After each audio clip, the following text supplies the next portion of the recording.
Good morning, it's Pastor Marty from the Afternoon Drive. Well, Washington, D.C.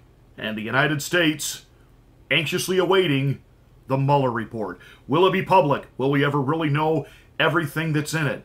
And of course, there is an entire group on the left. There are never-Trumpers.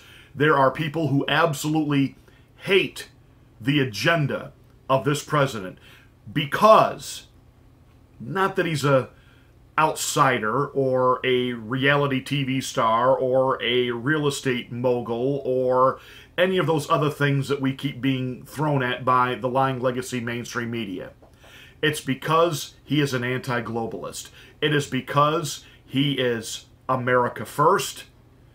And I'm going to put this out there because he truly has stood with the nation of Israel. Not only moving our embassy from Tel Aviv to Jerusalem, but now he wants the Golan Heights given to Israel as well.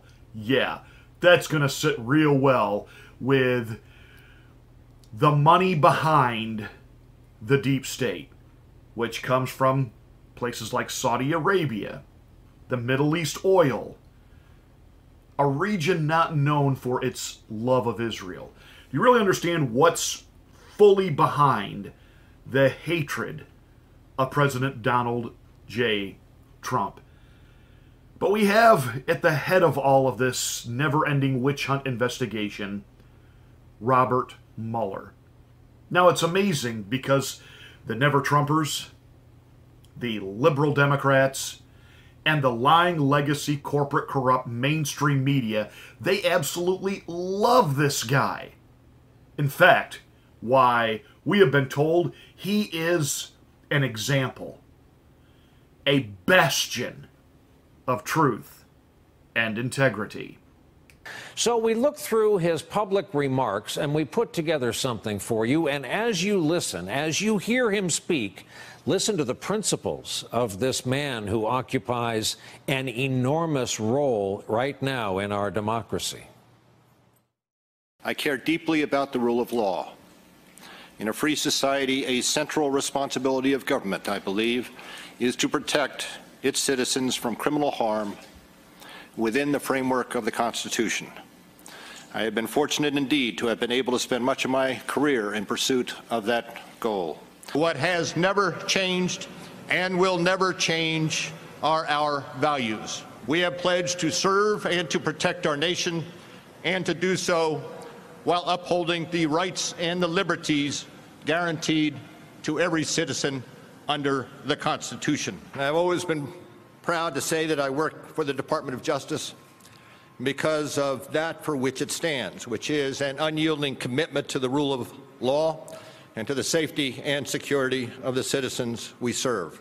In the end, it is not only what we do, but how we do it.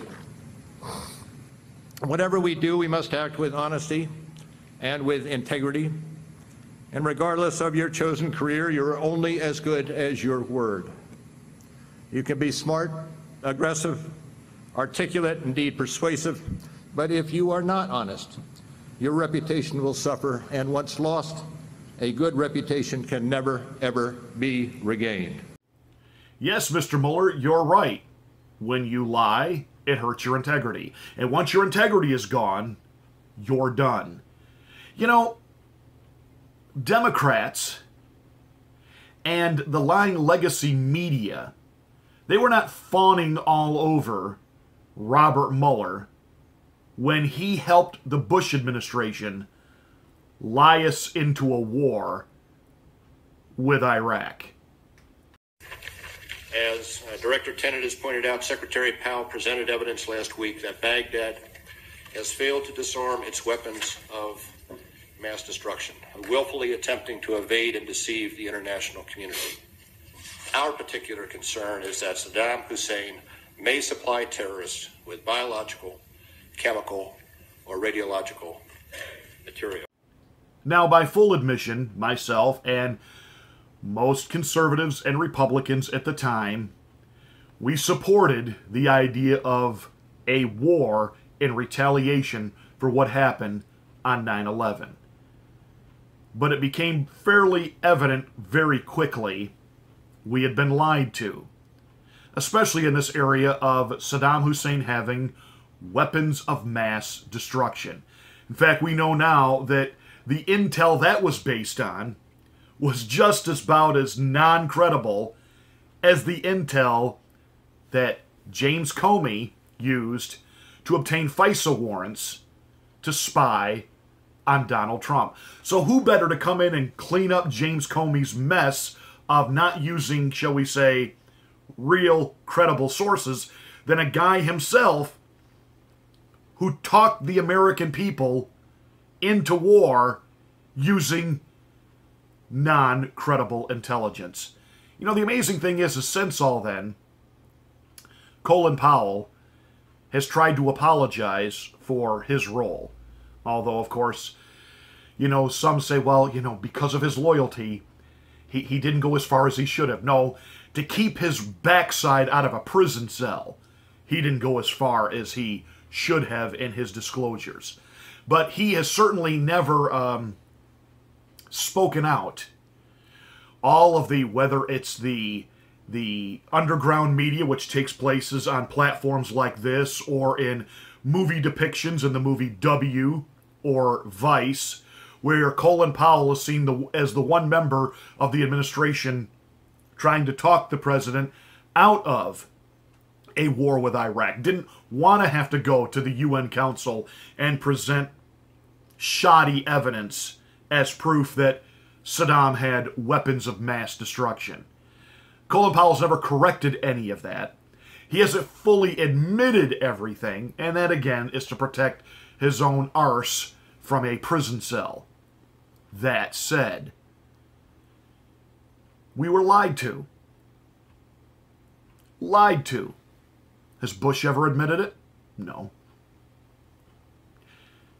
You think Mueller would ever admit to it? Well, of course not, because he parlayed all of that into greater power for the FBI. You do know that Robert Mueller served as the director of the FBI longer than anyone else other than J. Edgar Hoover. J. Edgar Hoover holds the record. Robert Mueller is second. This guy is deep state up to his eyeballs.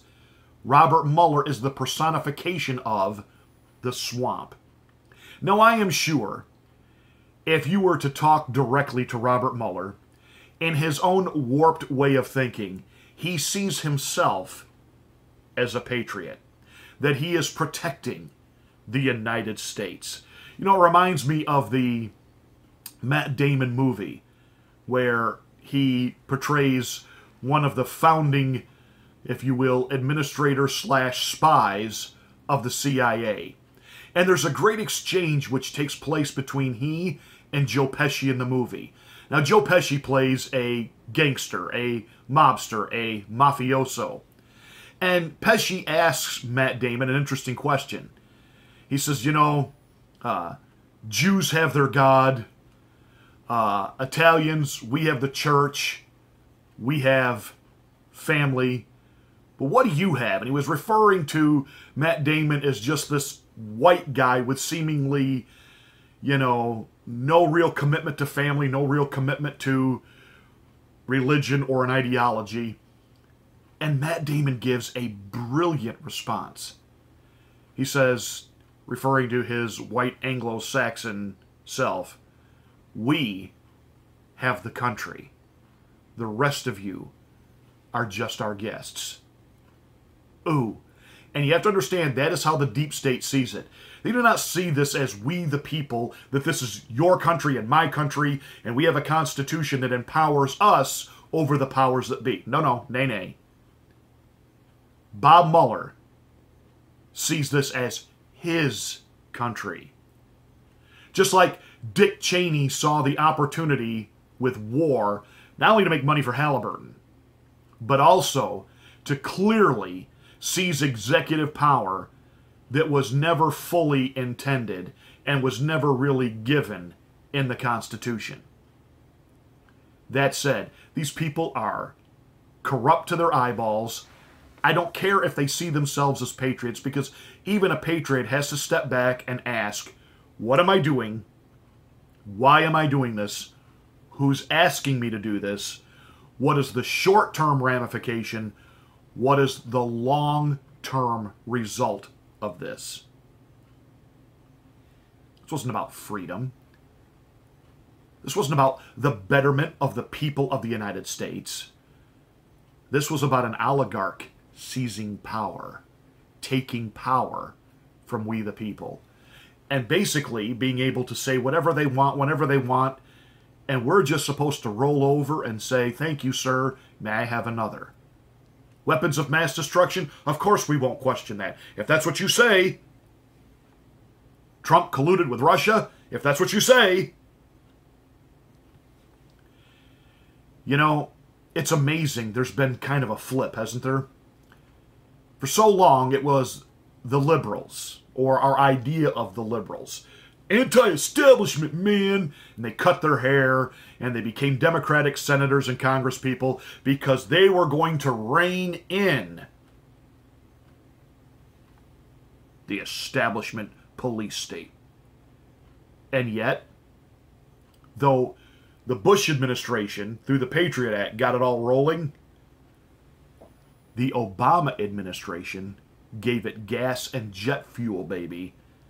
And Barack Obama weaponized the deep state, weaponized the Central Intelligence Agency and the FBI, not to track down terrorists and spies, because remember, one of the things that Bob Mueller did was remove that little phrase from our vocabulary.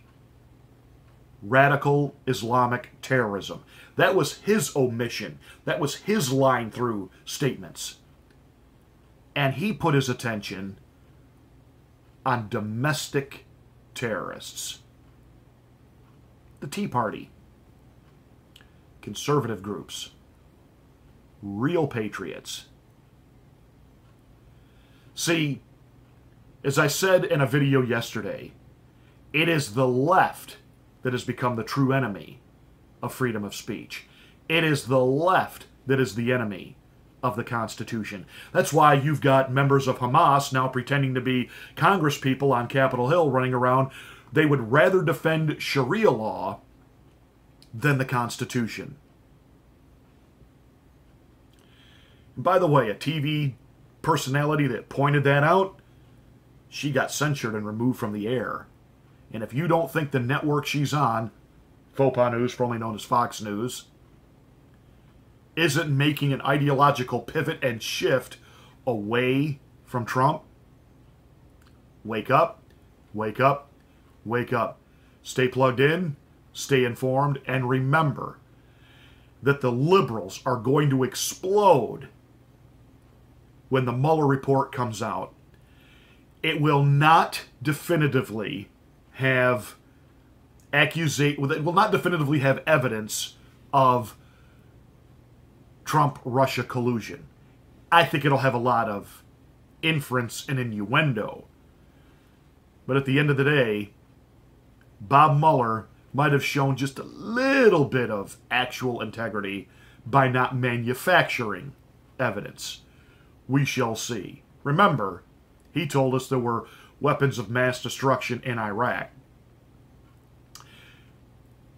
I will give this to the Bush administration. At least when our troops were over there, they didn't have them planting weapons of mass destruction for our photo entertainment. That's it. Subscribe to this channel, hit the bell, get my next rant.